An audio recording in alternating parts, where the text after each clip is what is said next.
Good morning. Artificial intelligence is going to revolutionize public health. We've all seen the writing on the wall.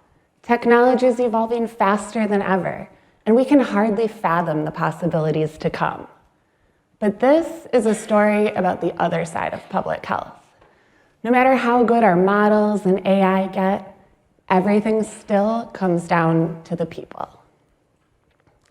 A year into EIS, I got off a 6-seater airplane in Pemba, a remote island off the coast of Tanzania, where I was deployed as a responder to the 5-country wild polio virus response. I was picked up by a Ministry of Health pickup and whisked straight from the airport to my first training venue, where 50 nurses and clinical officers were ready and waiting to learn about acute flaccid paralysis. The incident manager from Zanzibar for the polio response, Abduli, broke the news to me that I would be leading the training in Swahili right now. I knew from experience as a nurse that training even 5 or 6 other clinicians in something as complicated in English. Uko tayari? Abduli asked me. Are you ready? Niko tayari, I'm ready, I replied, wishing I'd done more reviewing medical terminology. As I was psyched up, I was told that breakfast and tea were being served first.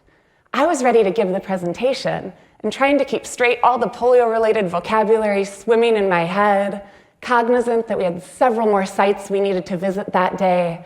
But lessons from my Peace Corps service in Tanzania 6 years earlier had taught me that the most important connections are often forged over a cup of sugary chai. So I joined a table of nurses and sat down for tea and fish. We drank tea that had followed the centuries-old trading path, influenced by the Indian Ocean trade winds, where hundreds of boats would sail across the Indian Ocean each year from Arabia, India, and Persia, bringing tea, dates, and iron to Zanzibar and then mainland Africa, and then returning months later when the monsoon winds shifted, returning cloves, slaves, tortoiseshell, and ivory to Oman in the east. The trade also brought shared religion, language, genetics, and culture. And the same path today still connects east and west, moving people, goods, and now, perhaps, polio. Pakistan, across the Indian Ocean, is one of the last 2 countries worldwide with endemic polio. Eradication efforts that have made incredible progress in Africa and the rest of the world have been severely hindered in Pakistan by a history of attacks on vaccination workers over the last decade. Polio remains a stubborn threat. Last year, a case of wild polio virus showed up in Malawi, and genetic epidemiology linked the virus to the wild polio virus last seen circulating in Pakistan. CDC, together with the Global Polio Eradication Initiative, launched a 5-country wild polio virus response, because less than 1 in 100 cases of polio causes paralysis, and the girl nor her family had ever left Malawi. She almost certainly wasn't the only case. Polio was brewing. Africa had just been declared wild polio virus free in 2020, a huge milestone in the path for global eradication that was now at risk.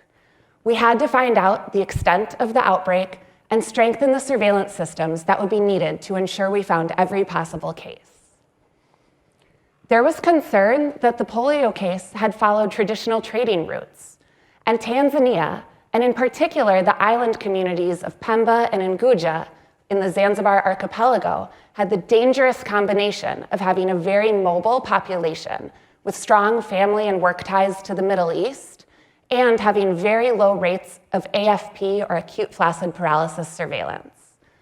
I was tasked with training clinicians on AFP surveillance, conducting active case searches, and strengthening capacity to detect any possible future cases. But before the formal training could begin, I sat down with a group of nurses for chai and breakfast. Taking the time to get to know each other, I bonded with a bibi or grandmother nurse from Kojani, a small outlying island off the coast of Pemba.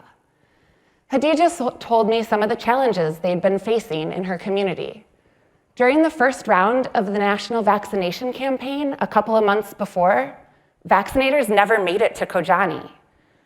The budget for the campaign, created in the desert of Dodoma, Tanzania's capital, didn't include any budget for hiring boats to get to the small islands off of Pemba. My eyebrows raised upon hearing this, and Khadija pointed out it was probably a good thing she was getting this extra training on recognizing cases of AFP, which could mean polio. We shared stories of nursing school, which Swahili foods I did and didn't know how to cook, and everyone enjoyed watching the American eat the breakfast fish with her hand. Peace Corps had trained me well. I knew this was a treat. Knowing which topics of conversation tend to go over particularly well with Tanzanian BBs, I asked her all about her grandchildren and reassured her that I would definitely start having lots of babies as soon as I got back to America, inshallah. We exchanged phone numbers, and I promised to keep in touch. After Chai, I gave the official training. Unlike the main island of Zanzibar, Pemba doesn't get many tourists, and a hijab-wearing Mzungu casually discussing polio in Swahili went over big. As I started talking, I noticed people taking out their cell phones to record. Understandable, after all. No one was going to believe them if they tried describing their day at work. Eventually, people started moving closer to get better footage. And I took a deep breath and figured that the inevitable spread of these videos across WhatsApp networks in the island would at least be quite effective at disseminating my message.